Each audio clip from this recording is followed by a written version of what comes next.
Olá, tudo bem? Você que acompanha aqui a programação do Jornal Bahiense Online. Estamos em gravação de mais um podcast. Qual é a sua história? E hoje estou recebendo aqui o meu amigo, professor Cássius. Professor, seja muito bem-vindo. Prazer receber você aqui em nosso estúdio. Receber em minha casa. Seja bem-vindo. É isso aí, Marildo. Prazer todo meu, uma oportunidade, né? Falar um pouco sobre a vida, falar um pouco sobre a gente, né? Sou professor e um tanto de outras coisas, né? Quando você me pergunta qual que é a minha história, eu tenho algumas para contar, né? Queremos saber muitas, se possível, muitas. Mas primeiro eu acho que é interessante, até a título de curiosidade, eu conheço Cássio, mas Cássius é o primeiro. Seu nome, qual a origem? Grega? O que é? Por que Cássius? Tem algumas pessoas que falam, né, da origem grega do nome, mas é por causa da luta de boxe do Cassius Clay. Por causa verdade, verdade. Né, meu pai, eu acho que ouvia, ou ficou sabendo do nome do lutador e achou bonita, e aí colocou a partir daí. Bacana, né? bacana. Meu pai não tinha conhecimento da história de grego, de coisas assim, então, mais pela questão do esporte mesmo. Você sabe que essa questão de pai colocar nome de filho, a minha história é meio interessante. O meu nome seria Jaqueline. Por quê? Existia uma dupla, eu esqueci o nome da dupla, porque eu tentei fazer de tudo para isolar esse nome da minha cabeça. Mas uma dupla sertaneja dos anos 60, dos anos 70, eu sou de 79, que fazia muito sucesso. E antigamente existia, né? Milionário José Rico, Chitãozinho Chororó, como está até hoje na estrada, e tinha Jaqueline e outro nome lá. E meu pai gostava muito de música sertaneja. E meu pai invocou de colocar o nome do seu primeiro filho de Jaqueline. Graças a Deus, no caminhar ali para o cartório, ele encontrou com a mulher. Minha mãe morre de ódio dessa mulher até hoje, mas eu agradeço bastante essa mulher. Ela, não sei o porquê, resolveu indicar ao meu pai que meu nome fosse Amarildo, que na verdade, ex-jogador de futebol de grande sucesso na Copa de 70, né? E muito provavelmente até 79, ele fez muito sucesso também no Botafogo, foi um grande nome do Botafogo. Muito provavelmente em 79 ainda era um grande nome. Tanto que ela indicou e meu pai aceitou, graças a Deus, meu nome é Amarildo e não Jaqueline. Conto isso para a esposa, para a professora Silviane que você conta, ela dá gargalhadas, porque eu fico imaginando, e ela inclusive já se imaginou ter casado com a Jaqueline, como que seria. Nossa, mãe. Situação complicada, né? Igual você falou a questão de história, né? Eu sou professor de história, né? As pessoas falam professor Cássius, eu sou professor de história. E aí, se as pessoas soubessem o nome todo, aí que ligariam com a história mesmo. Meu nome é Cássius Magno da Silva Lopes. E aí, mas artístico, vamos dizer assim, né? Para abreviar ou para facilitar, eu sempre escrevo Cássius Lopes só. Então, por exemplo, em publicação, no teatro, ou em todas as coisas que eu sempre fiz, eu uso Cássius Lopes só. Né? Mas para ligar com a ideia do grego e para ligar com a história, Cássius Magno, é quase o nome de um imperador. Poxa vida, bacana. Né? Bacana. Mas o Magno eu não sei por que foi. Mas o Cássius eu acho que era por causa do Cassius Clay. Que legal. Você é natural de Ubá, Cássius? Sou nascido e criado aqui. E com um bico enterrado, como dizia minha mãe. Não sai daqui por nada, né? Não, eu gosto Coisa aqui. Boa. Mas você nasceu onde aqui? Você cresceu em qual bairro? Eu sou do bairro das Palmeiras. Né? Um tempo era conhecido como Bom Sucesso, outro tempo conhecido como Chiquinho Teixeira, que a avenida principal lá é Francisco Teixeira de Abreu. Então eram os proprietários de terra que tinham antes, que dividiam as propriedades ali e vendiam. Então o lugar era chamado Chiquinho Teixeira. Depois passou a bairro Palmeiras. Por causa da família do Saulo Coelho. Não sei se você sabe. Sim, por causa da fazenda. Por causa da fazenda das Palmeiras. A fazenda das Palmeiras, eu cresci naquele entorno ali. Conheço lá. Naquele trecho perto ali. Que bacana, que bacana. Uma época que na frente da fazenda das Palmeiras tinha 70 mangueiras. Aí eu criança, brincava debaixo do mangueiral que tinha ali. Mas você é novo, quantos anos você tem? Eu tenho muitos. Não, eu tenho 52 anos. Não, você tá jovem. 52 anos. Tá jovem. Com 52 anos em uma fazenda que é centenária, você falando a respeito que em torno dela tinha pés de manga, que é tradicional aqui na cidade, né? Ou pelo menos foi durante um bom tempo. me chama a atenção de você falar disso, porque hoje o bairro Palmeiras, ele tomado por casas para todos os lados. Quando você morou ali, como que era? Calçamento já existia? O que tinha?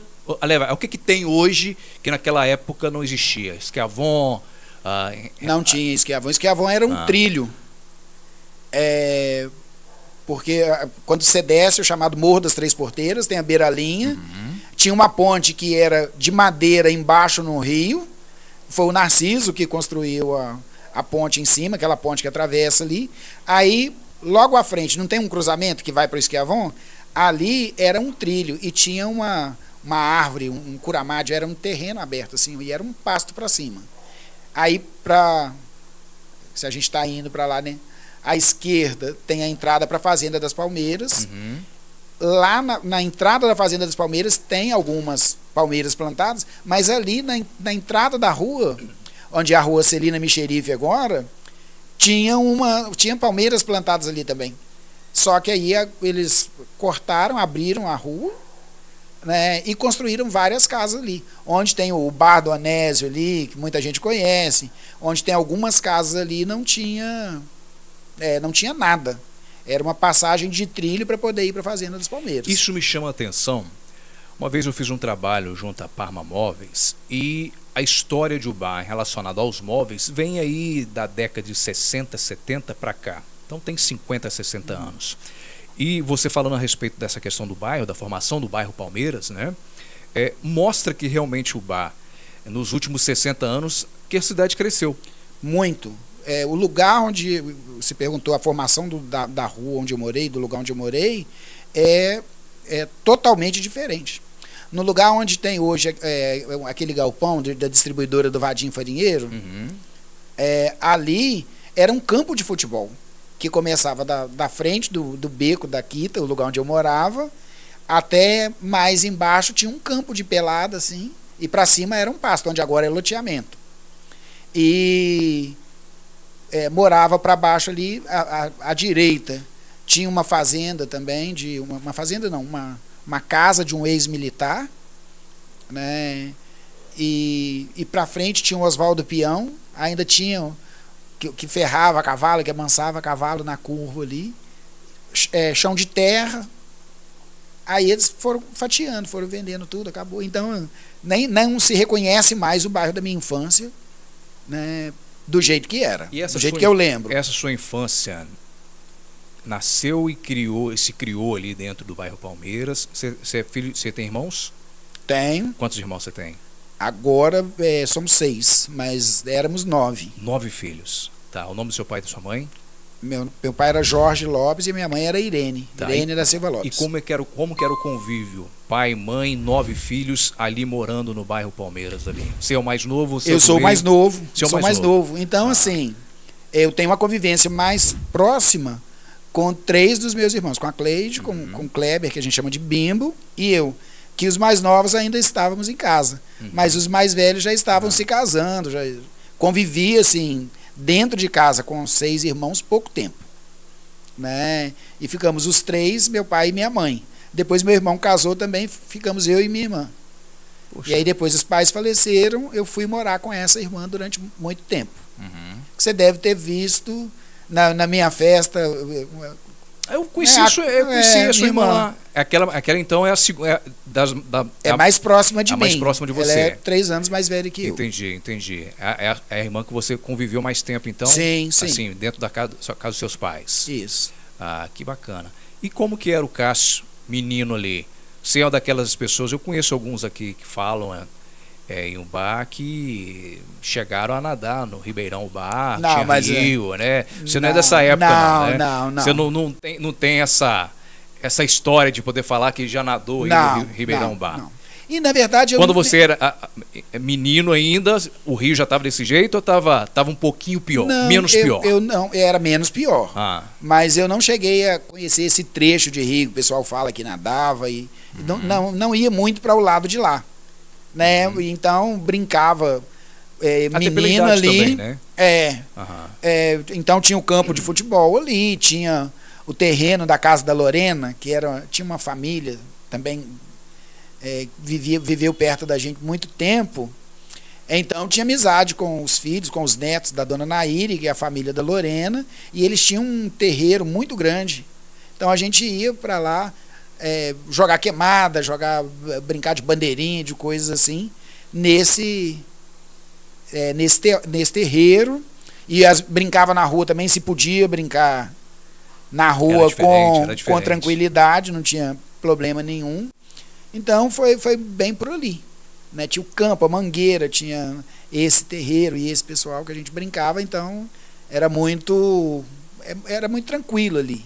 O que você lembra da sua infância que marcou você? Eu tenho lembranças da minha infância, boas e ruins, mas o que você lembra que te traz assim um saudosismo, que você pensa, poxa vida, se eu pudesse eu voltaria no tempo?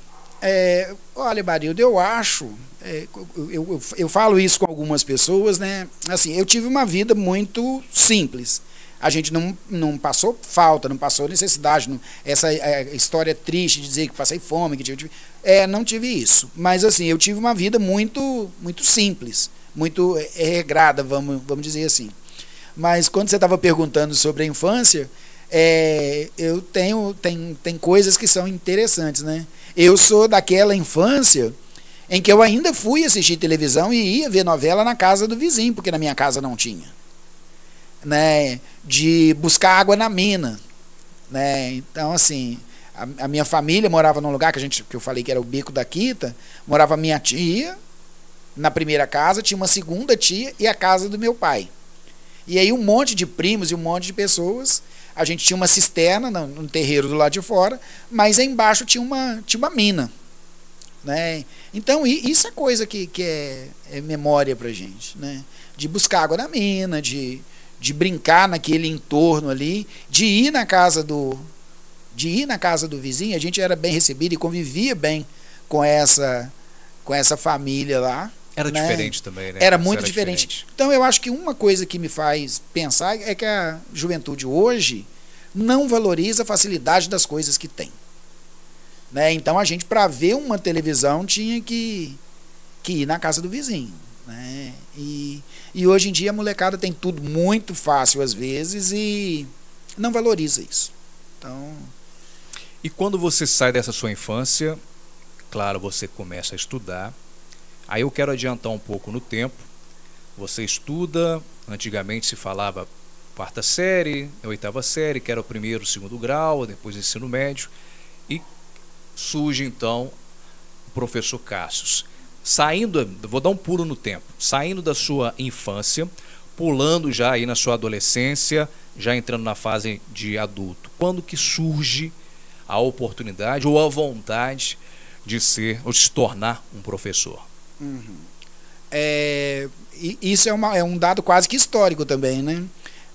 O meu magistério, hoje, você está sabendo, né? Mas muita gente não sabe, eu sou professor do Ensino Fundamental 1, né? Eu dou aula para 20 crianças na Escola Municipal Nossa Senhora Aparecida. E para eu conseguir pegar esse cargo, eu tive que usar a minha formação, não a minha formação superior. Eu tive que usar a minha formação do magistério, que era aquele magistério de segundo grau. Ah, verdade. Então, agora cobra-se um magistério superior. Quando eu era jovem, tinha o magistério que era equivalente ao segundo grau. Que era, naquela época, eram 3 opções. Era o científico, contabilidade, né, técnico em contabilidade, e o magistério. E técnico de enfermagem. A minha irmã é técnica de enfermagem. Naquela época. Eram as opções que tinha quando a pessoa saía do ensino médio segundo grau, formado. Isso. Aí eu fiz o médio, né, do magistério. Uhum. E aí parei, fiquei uns 2 anos sem estudar. Como te falei, vem de uma vida mais simples. Para eu fazer faculdade aqui em Ubá, eu teria que ter bolsa de estudo. Eu não tinha como pagar. Então vou te contar um fato curioso. Tem uma pessoa, eu não sei se você conhece, já ouviu falar, que ela hoje é supervisora, professora, diretora de escola, e foi minha supervisora num tempo atrás, né? E quando ela me perguntou se você vai fazer faculdade, eu falei assim, não vou, porque eu estou atrás de bolsa de estudo. Se eu não tiver bolsa de estudo, eu não tenho como estudar. Aí ela falou assim, mas você fez o vestibular? Eu falei assim, não. Ela falou assim, pois é, agora se você conseguir a bolsa, você não entra na faculdade porque você não fez vestibular. Então, a partir daí, até hoje eu faço isso, todo concurso que aparece, que seja da minha área, todo concurso em que eu veja que eu tenho uma oportunidade, eu vou e faço. Né? Então, hoje, eu já tenho um cargo no Estado, eu já fui nomeado no Estado, exonerei para ir trabalhar na Prefeitura, fiquei 8 anos na Prefeitura, agora sou nomeado no Estado outra vez, e sou nomeado no cargo, então eu já tenho 2 cargos. Mas todo concurso que tem, eu faço. E aí, a lição que eu aprendi com a Maria Alice Campomise é assim, primeiro eu faço a prova, depois eu resolvo se eu vou mudar de cargo ou não. Sim, sim. Então, primeiro você entra no time. Ela falou assim, primeiro você dá o passo, claro. Porque senão depois você não tem como resolver. Verdade. Então você não pode falar assim, eu quero ser professor se você não fez o concurso, sim, ou se você não se preparou. Mas você vai e faz a prova, você vai, estuda, se arrisca e depois você resolve. Deixa eu voltar um pouquinho. Quando você fala que formou no ensino médio, antigo 2º grau, em magistério, ali não havia a definição para que você daria aula, né? Era de um professor daria aula para fundamental, né? Não, Português, matemática, ciências, era tudo. É tudo. Não, e também hoje eu trabalho com tudo. No Fundamental 1, eu dou aula para o 2º ano, estou alfabetizando, estou dando aula de ciência, estou dando aula de tudo para os alunos. Né? É esse magistério mesmo, Fundamental 1. Isso, mas quando você formou, qual ano que foi isso? Isso foi 2000 e... Peraí. Isso foi em 96. Porque pela idade, eu estou calculando. Não. 96, então você formou em magistério. Isso, e depois disso, depois que... Já começou logo da aula? Não. Não conseguiu. Aí eu trabalhei com outras coisas. Entendi. Eu trabalhava... Uma das coisas que eu fiz no magistério é porque eu trabalhava durante o dia, e aí eu fiz o magistério à noite. Que as pessoas... Estudava à noite. E que as pessoas pensam que é mais leve, mas não é do jeito que se pensa. Noite, eu sei não é do jeito que se pensa. Não, e o curso também não é o que se pensa. Para quem leva a sério, não é o que se... não tem facilidade. Né? Então, eu trabalhava no Conselho Tutelar durante o dia e estudava durante a noite. Você já foi conselheiro, então? Fui. Trabalhei no Conselho durante 8 anos. Assim, na época não podia ter um mandato consecutivo, então a gente tinha que trabalhava 3 anos, passava pelo processo eleitoral e ficava mais 3 anos, depois tinha que sair. Então eu fiquei 6 anos, saí, aí fiquei os 3 anos fora e depois eu fui conselheiro de novo. Bacana. Mais 2 anos, aí antes de completar 3 anos eu saí.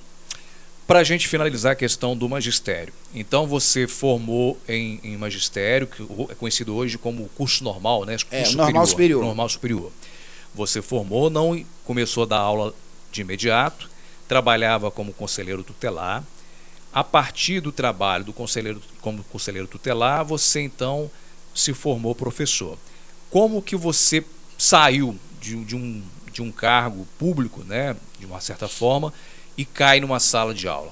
Como que foi essa transição? Onde surgiu essa primeira oportunidade? Já foi no concurso ou ainda não? Foi concurso, mas porque assim, eu estava no conselho, eu terminei a faculdade em 2003, formatura em 2004. Eu estava trabalhando no conselho.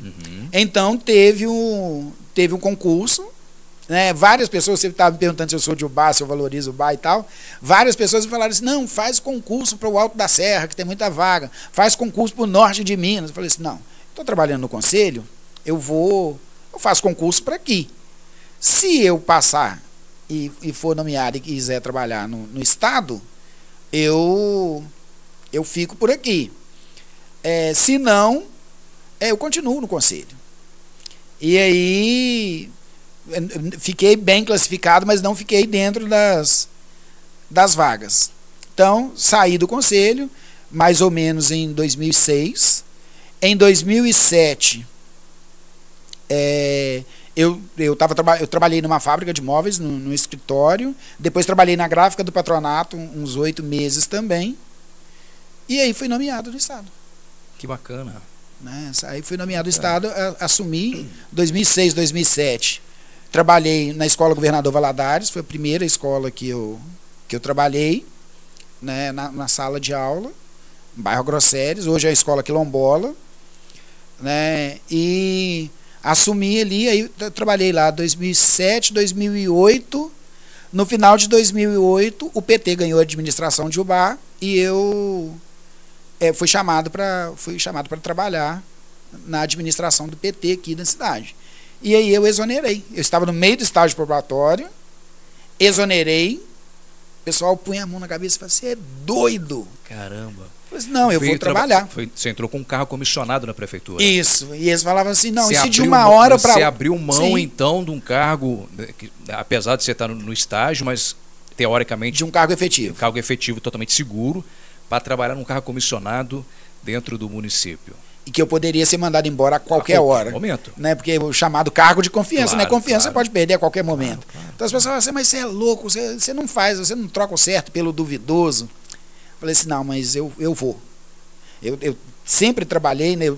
Quem me conhece desde sempre, desde 89 que eu faço campanha para o PT. E no momento que o PT chegou à administração, me chamar para trabalhar e eu não ir, era abrir mão das coisas que eu acreditava. Aí eu quero provocar você aqui. Foi uma decisão tomada por paixão ou uma decisão tomada de fato racional no sentido de dar mais para o município? Eu tenho que te dizer que as duas coisas. Eu sou de Libra, eu sou nascido em setembro, então eu sou muito apaixonado pela questão política, pelas causas e tudo, e racional também. Então, eu te dou uma resposta prática. Eu trabalhava na gráfica do patronato. Eu trabalhava de 7 a 5, era uma época em que o salário era, acho que R$300, eu ganhava R$600, trabalhando o dia inteiro, com 1h30 de almoço. Quando eu fui nomeado no Estado, eu fui trabalhar meio expediente, de 7 às 11, ganhando 900. Então, eu já passei a ganhar meio salário a mais. E quando eu fui trabalhar na prefeitura, eu ganhava 2,5 vezes isso. Então, se você perguntar pela decisão racional, o pagamento... Do ponto de vista econômico... Do ponto de vista econômico... Não ir. Agora, o que todo mundo questiona é a questão da estabilidade. Sim, sim. Que é discutível até que todo mundo... todo mundo não. A política de direita é doida para acabar com a estabilidade. Uhum. Né? Mas as pessoas falam que eu não deveria abrir mão da estabilidade. Mas lembra do que eu te falei da lição da Maria Alice?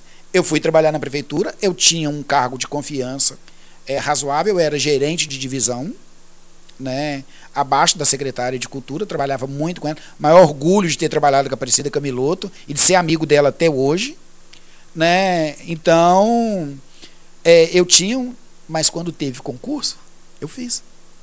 Né? Foi a época que teve aquele concurso da tal da Lei 100, que várias pessoas falaram assim: não vou fazer concurso não, porque eu estou garantido pela Lei 100 e eu vou ficar. Eu fiz o concurso em 2011, eu estava trabalhando na prefeitura com um cargo bom e fiz prova para professor de novo. Então, eu trabalhei na prefeitura de 2009 a 2016.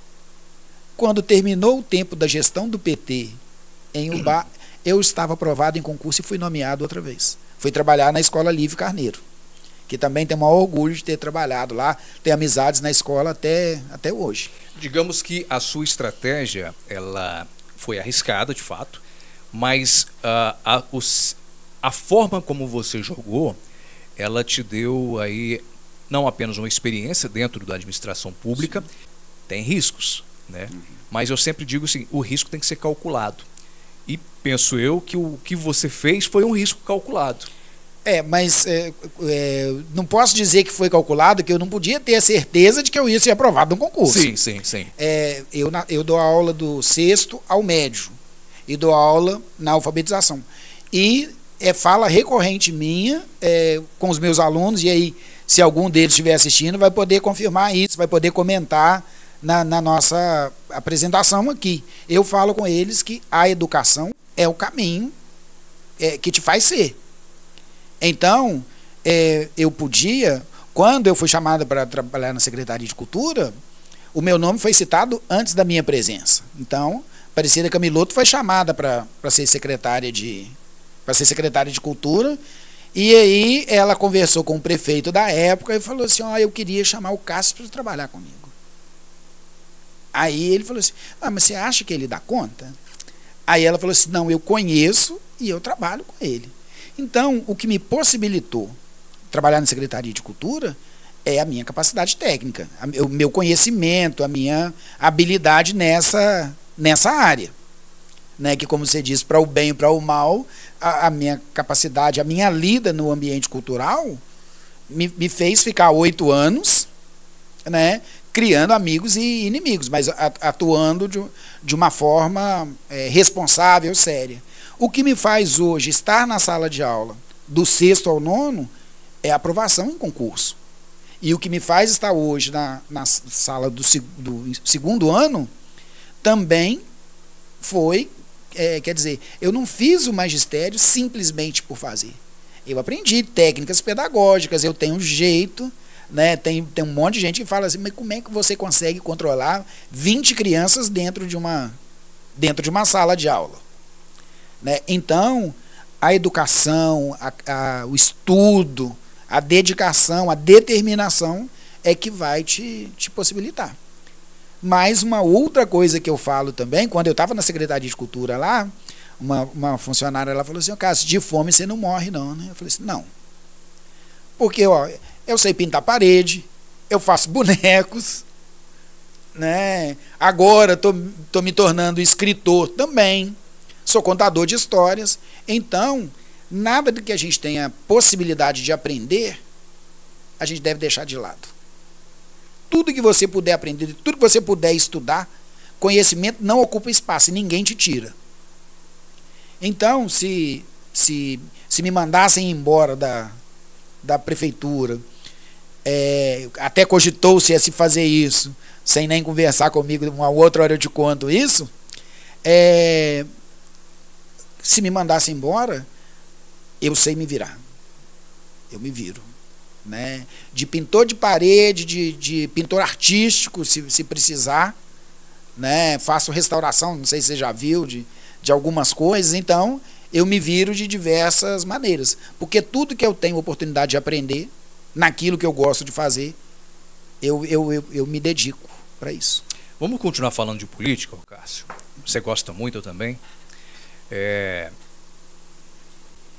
Você ainda há pouco falou que estava na administração do PT e surgiu a ideia lá, a possibilidade de você inclusive sair antes mesmo do mandato terminar.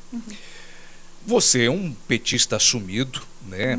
Inclusive é filiado ao partido, já disputou a eleição pelo Partido dos Trabalhadores, né? Nós temos assim uma linha de pensamento muito parecida, né? É engraçado porque as pessoas às vezes ficam me chamando: marido é esquerdista.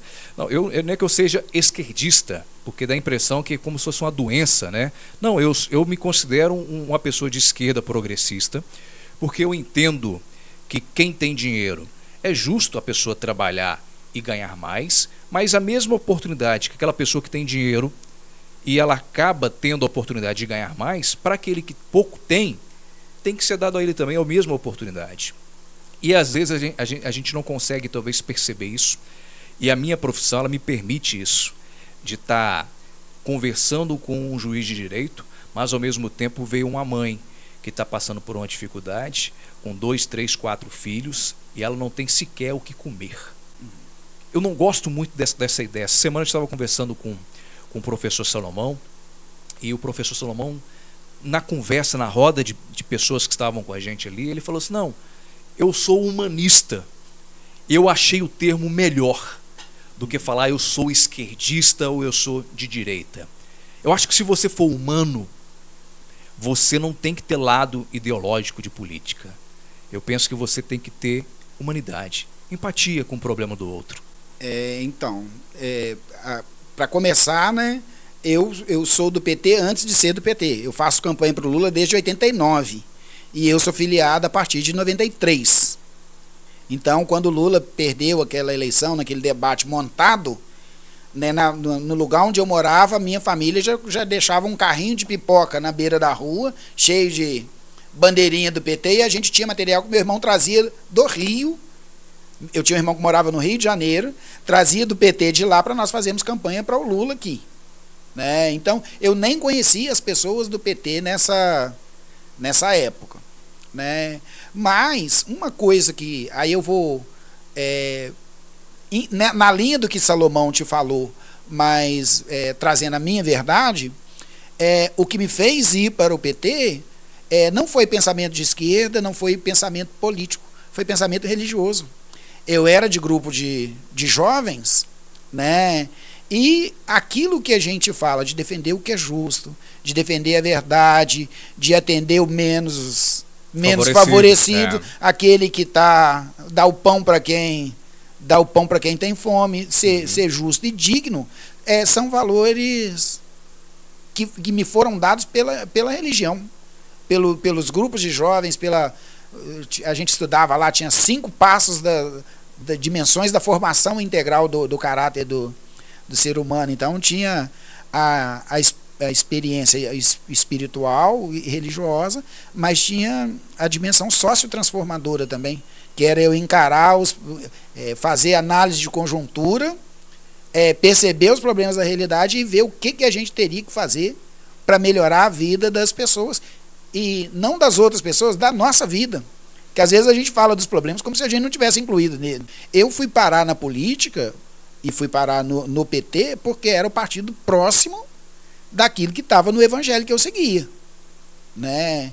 De ser justo, de ser verdadeiro, de tentar fazer o máximo de bem, e inclusive sabendo que a gente é falho, que a gente é humano, que a gente peca, que a gente erra, ou que eu não faço todo o bem que eu deveria e que eu queria fazer, mas que a gente tem que buscar isso cotidianamente, né? Então, antes de haver o humanismo no mundo do jeito que a gente conhece a história aí, da época do iluminismo, do renascimento cultural, que surge o humanismo, antes disso, os valores pregados por Cristo eram os valores que eu continuo defendendo, de ética, de justiça e tal. Amar o próximo como a ti mesmo. Amar o próximo e querer nunca fazer o outro que eu não quero que se faça comigo, né? De ser bom e justo. Agora, o que causa estranheza para nós nos últimos tempos é que tem gente dentro das igrejas fazendo sinal de arminha ou usando o púlpito das igrejas para falar mal da esquerda, né? Em vez de falar do bem que o povo precisa, do que é justiça, né? De bala perdida que só mata pessoas negras, de polícia que invade favela atirando. Então, tem algumas pessoas, e em todas as igrejas, né? As pessoas saem do discurso de valores positivos e passam a defender ideias conservadoras de direita.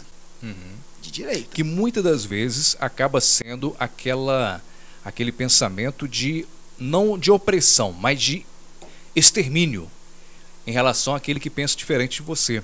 É isso que me preocupa. A gente pode ter pensamento diferente, conclusões diferentes, olhar, né, um ângulo. É como se fosse uma fotografia.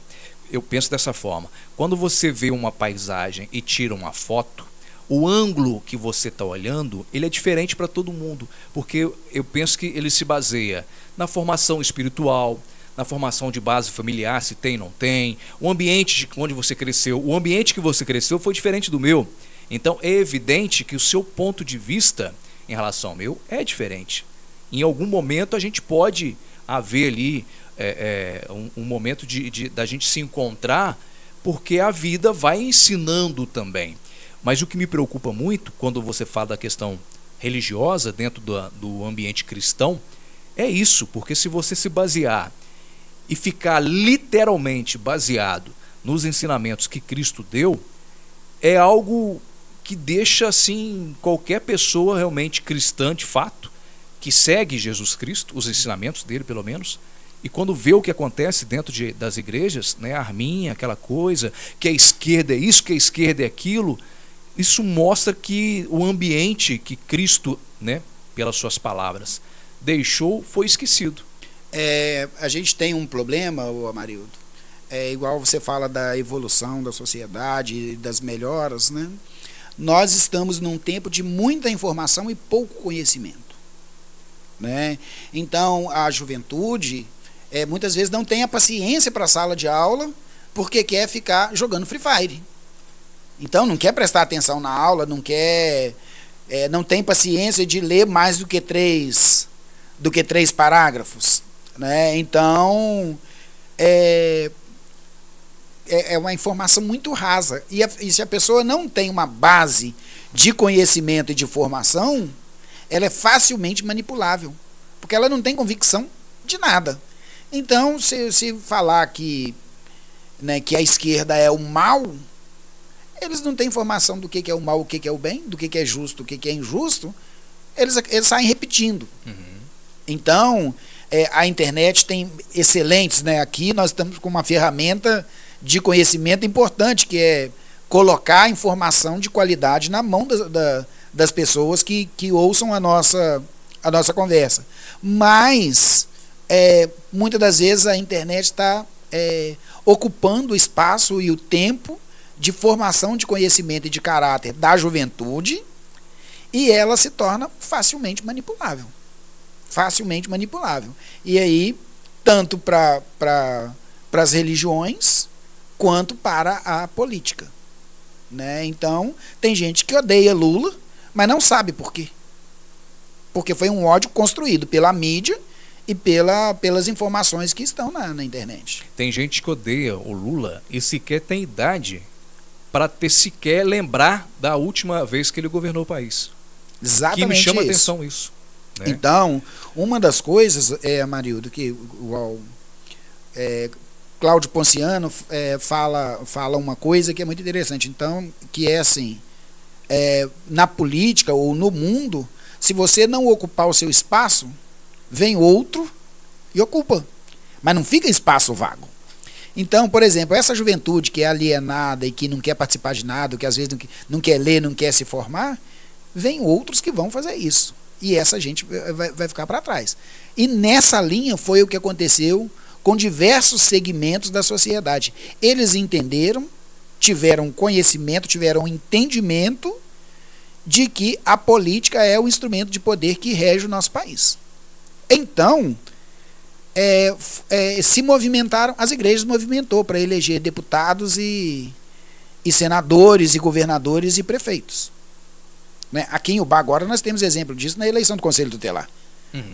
A influência das igrejas para eleger conselheiros tutelares que eles queriam. Que inclusive, eu quero chamar a atenção para isso que você está falando, o número de votos, aliás, a votação para esse último Conselho Tutelar, para a escolha dos conselheiros tutelares, ela foi muito grande comparado com a última de 4, 5 anos atrás.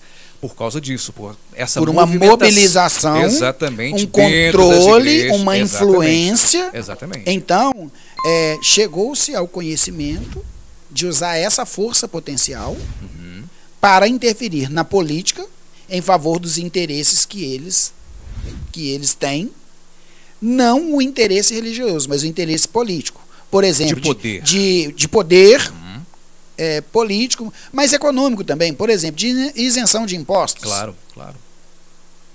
Entendeu? A igreja não paga imposto. É importante as pessoas saberem. A igreja não paga imposto. Então, e uma série de benefícios que passaram a conseguir dos governos em função de ter uma bancada representativa. E outros setores também. Aí o setor rural, né, o agronegócio elegeu bancada, os milicianos elegeram bancada, né? Tem uma fala antológica de 10 anos atrás, da Cidinha Campos, no Rio de Janeiro, olhando na cara do deputado e falando assim, você é miliciano, você é bandido. Não sei se você já viu isso, mas na internet você acha. Porque os setores, enquanto tem muita gente negligenciando a política, eu não gosto, eu não quero conversar política, eu não quero saber. Tem pessoas usando dessa negligência e ocupando esse espaço como instrumento de poder, né? E para defender os seus interesses, que podem ser interesses positivos ou podem ser interesses outros, né? Então, ou de grupos, ou de segmentos, né? Então, a gente tem que estar muito atento a isso. né? Ficar esperto com essas, ver, conhecer um candidato, saber das intenções dele, saber de onde que ele está falando, né? O lugar de fala que é dito nos dias de hoje. Mas eu queria voltar com relação à política em algo que você disse. Você falou assim, ó, se um prefeito não atrapalha, ele já ajuda muito. Já ajuda muito, né? No nosso caso, a gente teve uma administração do PT que na política a gente corre o risco de um erro que aconteceu na época. A personalização de dizer que uma pessoa faz uma administração, né? Porque nós precisamos de ter um prefeito, nós precisamos ter alguém que coordene os trabalhos. Mas eu sempre me refiro à administração do PT. Porque eu posso te citar 10, 15, 20 pessoas do PT que trabalharam dentro da administração para que ela funcionasse bem. Então, não basta só o prefeito não atrapalhar, ele tem que ter uma equipe técnica de qualidade. E aí, numa administração de esquerda, de uma administração séria, igual foi a administração do PT, a gente tinha o Omir Honorato, né, que era da área de finanças, a gente tinha a Eulália, que tinha técnica na área de formação e desenvolvimento social, né, assistente social, que cavava projeto e dinheiro no governo federal, né, Chico Nascimento no planejamento, entendeu? O Tião Viana nas obras. Então, para que uma administração do PT tenha sido tão boa quanto foi, tinha muita gente do PT trabalhando dentro dela. E aí você me perguntou da minha ida para a prefeitura, né? Eu queria estar ali, naquilo que eu pudesse fazer, né? Me dedicar para que a gente tivesse uma boa administração. Então, tem muita gente que fala de uma pessoa. Ah, fulano foi um bom prefeito, foi um bom administrador. Mas ele não estava sozinho. Então, uma das coisas que o PT faz, ou que a esquerda faz, né, porque nós temos outros bons administradores de esquerda também, é ter uma equipe técnica, é ter um trabalho sério, né, para poder que as coisas funcionem bem. Quando eu falei sobre a questão do prefeito, governador, o presidente não atrapalhar, é basicamente nisso, porque às vezes a equipe é boa, mas quem está no comando é ruim. E nós tivemos isso aí no último presidente, que tinha uma equipe razoável, tinha pessoas competentes ali, sim, tinham pessoas que estavam interessadas em fazer o Brasil andar, mas ele por si só não. Então, e é engraçado, eu já falei isso com algumas pessoas, o Bolsonaro, ele, apesar da pandemia, ele tinha tudo para ser reeleito com os pés nas costas. Se quando surgiu a pandemia, num país continental como o nosso, de mais de 200 milhões de habitantes, ele simplesmente fala, compra a vacina, vacina todo mundo. Aí se falou muito do comércio, aqui em Ubá principalmente, o comércio não pode fechar, a fábrica não pode fechar. O discurso era simples, ô Cássio, penso eu. Era simples o Bolsonaro. Gente, máscara na cara, vacina vai estar disponível a tal tempo, vamos vacinar e vamos trabalhar.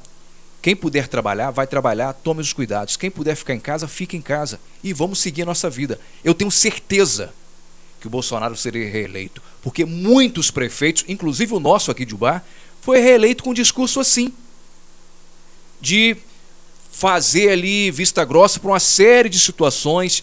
Tivemos fábricas aqui que foram fechadas, não fechadas, mas que estavam havendo denúncia porque não estavam se usando o equipamento direito, não tinha álcool para todo mundo, aquela coisa toda.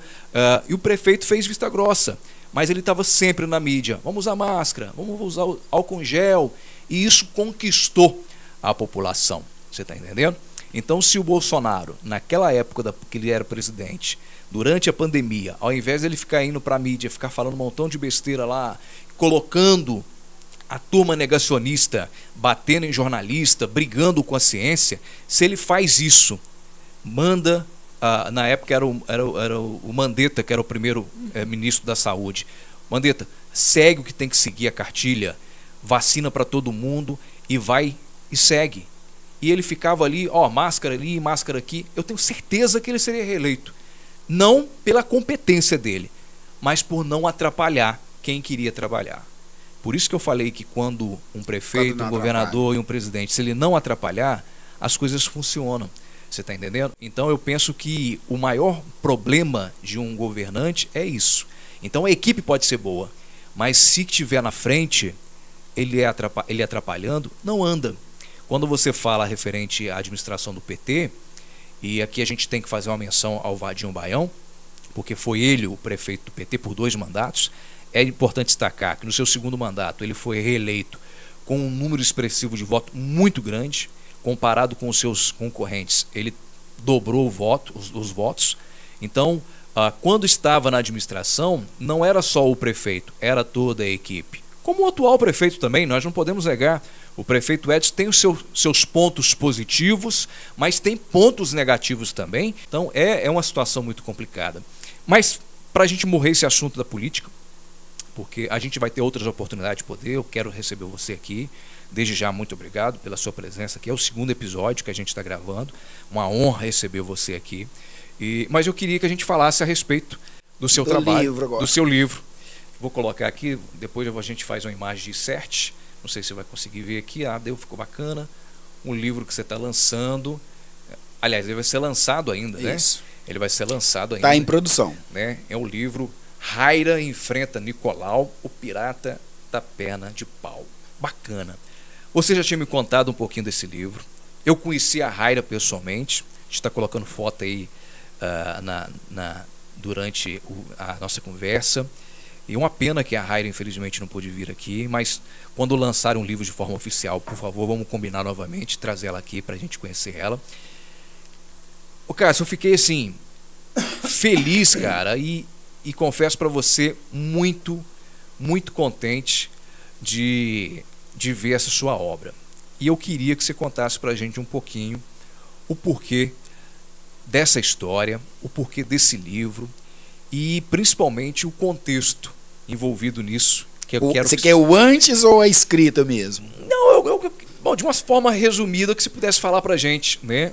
Primeiro, quem que é a Raira, né? Certo. É interessante que é uma personagem, mas é uma personagem baseada em uma pessoa real. Uma pessoa real, né?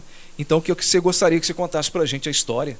Tá aqui, depois eu vou estar disponibilizando o link aí também, colocando o link da editora, já está disponível na internet, não foi lançado ainda, mas na internet já está disponível. Isso, mas aí eu vou explicar o que vai acontecer. Isso, você explica pra gente então, pra gente entender sobre essa questão desse livro aqui, contar um pouquinho da história dele pra gente, da Raira enfrenta Nicolau, o pirata da perna de pau. Muito bacana a história, conta pra gente.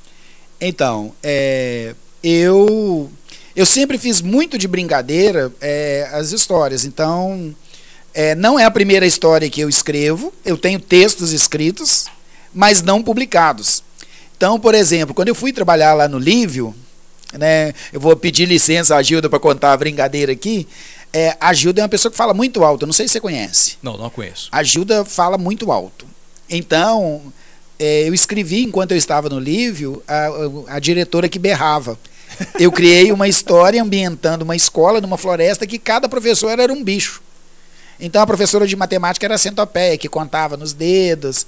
E a Gilda, que era a diretora, o personagem era baseado nela, porque ela falava muito alto. E tinha gente que achava que ela estava brigando, que ela estava gritando, que ela estava ofendendo. Mas é o jeito dela de falar. Quando fui viver com a Imaculada, a minha enteada, eu também conheci minha enteada com 18 anos, mas fiz algumas histórias para ela também, e aí fiquei um tempo sem escrever. Tem uns textos de teatro, que eu já fiz teatro também, que o professor Cristiano Rodrigo encena de vez em quando uns textos meus aí, mas não era nada publicado dessa maneira. Só que aí eu fiz de brincadeira para uma outra amiga, que chama Lívia. A Lívia estava grávida, né, e ia nascer a menininha dela, que chama Isadora. E aí eu fiz um book, né, porque tiro umas fotos também, fiz um book de gestante da Lívia, e quando eu mandei entregar, eu escrevi uma história da menina que ia nascer, uma ficção. E a Lívia é de uma família amiga, E a Raira é filha de outros amigos. A Raira é filha da Cleia e do Antônio. E quando a Raira viu o livro, ela falou assim, mas você escreveu uma história para ela, você tem que escrever uma história para mim também. Eu falei assim, mas por que eu tenho que escrever? Não, mas por que você escreveu para ela e não vai escrever para mim? E aí eu resolvi, então, criar a história meio que de brincadeira. Então, fiz um livro de presente para a Raira. E o interessante da história é que a Raira, você viu, é uma menina bem resolvida, está com 11 anos agora, é alto astral, de bem com a vida, que corre, que brinca e tudo, mas usa uma prótese. Então, entre 2 e 3 anos, ela foi diagnosticada com um câncer, com um tumor na perna, e teve que tirar, teve que cortar. Então, desde os 2 anos, né, ela fez tratamento na CD, hoje não tem risco nenhum, mas de ano a ano ela tem que mudar a prótese à medida que ela vai crescendo. Né? Mas essa condição não impediu em nada que ela seja uma criança hiper para cima, feliz e divertida e engraçada. Né? E aí levei esse presente para eles. Isso estava interno entre o grupo de amigos. E eu vi uma propaganda na internet de uma editora que se dispunha a publicar livros e tudo, então fiz contato para ver como que seria e tal. E aí eles me disseram assim, você tem que mandar um texto que a gente passa por um conselho editorial. Se as pessoas avaliarem que o seu texto é bom bastante, você publica, a gente continua a conversa. E aí eu falei assim, mas qual que eu vou mandar? Peguei e mandei esse. Aí mandei esse, eles responderam de forma positiva e que gostaram, que acharam que a história tinha potencial. E qual que é a história desse em si? Então eu tive que criar, a Raira é o personagem real e o Nicolau é o personagem de ficção. Então é uma mistura. Ele é uma história para tratar a questão da inclusão. Ele se sentia deslocado entre as pessoas porque todo mundo tinha perna e ele usava uma prótese. Então, para não conviver com as pessoas, ele ficava no meio do mar, navegando de um lugar para o outro sem rumo certo, até ele saber que tinha nascido uma menina, que teve uma questão de saúde e que usava uma prótese também. Então, ele resolveu convencer essa criança a ser uma companhia para ele. Ele se identificou na questão... Se tornar amiga dele. Se tornar amiga dele, Bacana. Se tornar até companheira de viagem, oferece viagem de navio, oferece tesouro e tal, para tentar convencer a Raira, né, se sentindo... Para não ficar sozinho. Para não ficar sozinho, para não se sentir tão sozinho mais. Uma outra pessoa com a mesma deficiência que ele tinha. Com a mesma necessidade especial. Entendi. Né? Então, ele tenta convencer, atraca o navio, vem ao bar, para tentar convencer a Raira a ir embora com ele. Que bacana, que bacana. O livro, qual o nome da editora aqui? Tem aqui a editora? Chama Apris Editora. Apris Editora. É engraçado. E está disponível já na internet, né? Isso. Então, assim... Tem um site específico lá? Tem um site, mas esse livro ele meio que vai ser produzido sob demanda. Então, assim, ele vai ser lançado, a editora faz lançamento a nível nacional e manda para todas as livrarias, ela manda um material de divulgação e coloca o livro à disposição no site da editora também. Então, à medida que os livreiros, as empresas que vendem livros, lojas e tal, encomendem, eles encaminham, eles vão produzir. E eu vou receber um tanto de exemplares que eu vou fazer um lançamento aqui em Ubá também. Bacana, bacana. Né? Então, ele tem um preço de capa no site lá, R$28. Aí por isso que eu falei que eu ia te explicar o que está acontecendo. Essa editora, ela é de Curitiba. Então, o livro, o preço de capa dele é R$28. Mas quando teve uma pessoa amiga que entrou no site, quando foi pedir, o frete estava dando mais ou menos o mesmo preço. Entendi. A obra estava saindo a R$56. Aí o frete está quase mais caro que o livro. Então, aos meus amigos eu vou pedir a paciência. Eu devo receber os meus exemplares em janeiro. Então, entre fevereiro e março, vou fazer o lançamento aqui. Então, em vez de comprar no site, as pessoas vão poder adquirir o exemplar comigo aqui. né? Porque o frete, a não ser uma pessoa que queira, né? Igual aqui em Ubá tem as empresas que vendem livros, e tem a banca de jornal, tem né, a empresa de distribuidora de material escolar que põe livros infantis lá também.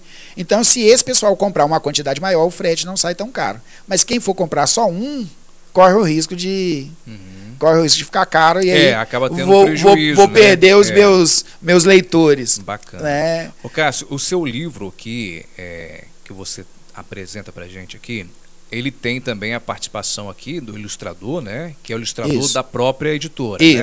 O Júnior Marques, né? Formado em designer, né? De personagens, então realmente vale a pena. Eu depois vou estar colocando as imagens aí direitinho, para as pessoas acompanharem aí. Um material muito bom, né? E o detalhe, a história, ele é voltado para um público infantil, né? Já alfabetizado, claro, né? Sim. Apesar de ter muita ilustração. Que eu acredito que uma criança com 5, 6 anos, mesmo sem saber ler, se ela visualizar, ele ficou muito bem distribuído. Se ela conseguir ver as imagens, ela consegue talvez entender alguma coisa. Talvez não o contexto em si, né? Todo. Mas ela vai ver que é um pirata, que aí que eu vejo que nasceu uma criança no colo da mãe, e essa criança usa uma prótese. Eu acredito que a criança, mesmo sem saber ler, ela vai, no final, ela vai entender alguma coisinha, que é importante. Esse livro, de forma didática, você chegou a apresentar ele, por exemplo, para algumas escolas? Ou como pelo fato de ele estar saindo ainda do forno, você está segurando ainda? Já esse exemplar que você trouxe para a gente ver aqui, já chegou a mostrar para algum professor, colega? Então, o que eles falaram?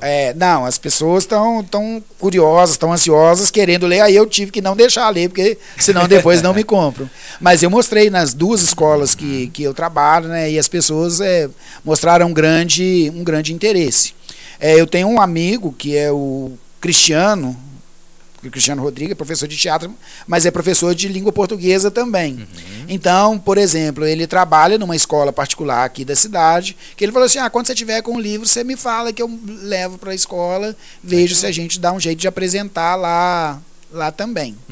Né? Então, mas ainda não fiz esse trabalho de campo, fiz na rede social. Assim que a editora me mandou, falou que está com o link, que colocou ele à disposição, eu publiquei na rede social. Mas ainda, com a obra em mãos, procurar as pessoas, ainda não. Disponível na internet, ele já está. Se a pessoa quiser pagar um pouquinho mais, já consegue adquirir. Vou agradecer demais a consideração. Claro que você ganha uma partezinha aí, aqui ajuda, né? Porém, a partir de janeiro você vai fazer esse lançamento. A previsão é essa. Não, em janeiro eu devo receber a obra, os meus exemplares. Mas aí eu tenho que organizar um lançamento, uma coisa bacana, né? Bem feita.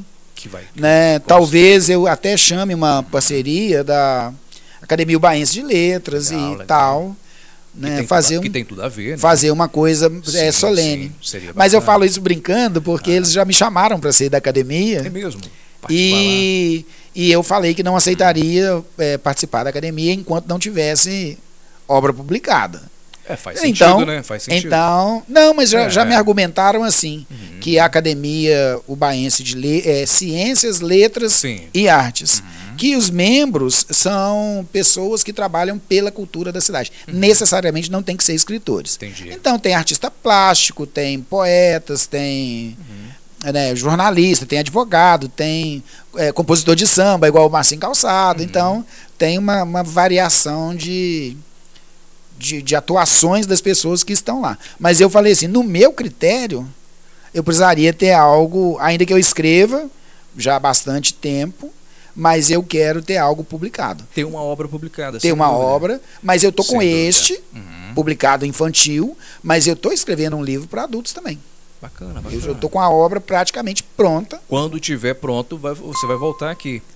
Ô Cássio, eu quero te agradecer, mas eu acho que é importante, antes da gente finalizar, você faz a dedicatória aqui para sua esposa, que infelizmente nos deixou no período da pandemia. Ela foi vítima da Covid, assim como os mais de 700 mil brasileiros aqui em Ubá, quase 400 pessoas. Infelizmente ela estava no meio disso aí. Você dedica essa obra para ela.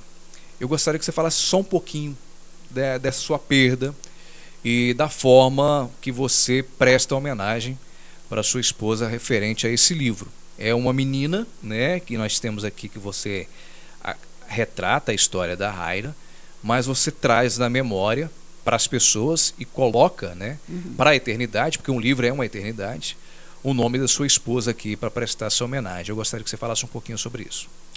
Então, o livro aqui trata de uma experiência de superação, né, das pessoas. E eu tento lidar com a questão da morte da minha esposa com aceitação.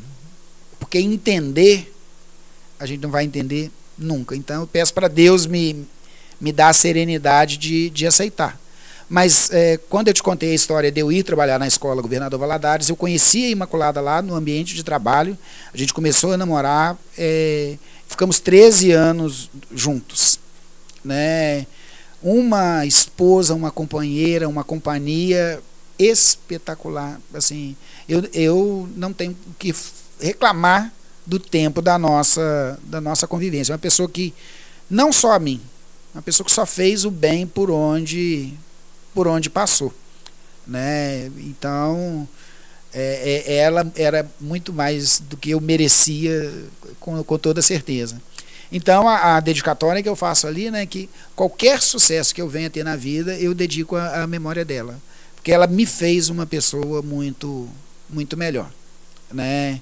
Então, se eu, pela política, já tinha um motivo para não gostar do Bolsonaro, eu tenho mais motivo ainda para entender que essa perda foi por uma tosca escolha política que o nosso país fez, colocando esse cara como ex-presidente, que se Deus quiser vai parar na cadeia daqui a uns dias, né? Então, eu só tenho boas lembranças da minha convivência com a Imaculada, e isso é o que me ajuda às vezes a aguentar a falta, aguentar a saudade, porque quando eu lembro dela, eu só lembro de coisas boas, de muitas coisas boas que ela fez na minha vida, né? Lançar um livro como esse, fazendo essa dedicatória para ela, te deixa mais forte? Claro que sim. Sim. Com certeza, manter ali, né? E que é uma forma de lembrança, né? Onde eu estiver, eu tô com a lembrança dela. Então, no texto aqui, em outras coisas que eu faço, né? Hoje à tarde mesmo, uma professora na escola que eu trabalho chegou recém-contratada lá, aí falou assim: você era casado com a Imaculada, né? Eu lembro dela, que pessoa boa. Então, assim, a memória dela é presente na minha vida, né? Se você chegar na minha casa hoje, lá a casa está montada com os portas-retratos nos mesmos lugares, porque eu só tenho boas lembranças. Então eu sinto falta, eu sinto ausência, eu sinto a saudade, e preencho isso com todas as boas lembranças que eu tenho de nós dois. Coisa boa. Cássio, professor Cássio, olha, eu quero te agradecer, primeiro pela oportunidade de conhecer um pouco da sua história. Quando eu criei a ideia do podcast aqui, o propósito era esse, era ouvir as histórias. Eu gosto muito, eu tenho a minha história, a professora Silviane tem a dela, inclusive o episódio número 1 é sobre nós dois, né? Falando só um pouquinho da minha trajetória, da trajetória dela, e agora a gente está lançando então esse episódio 2 com a sua história. E eu sou muito grato, tá? Muito obrigado por você ter vindo, ter aceitado o convite. Espero que você volte mais vezes, o convite já está feito.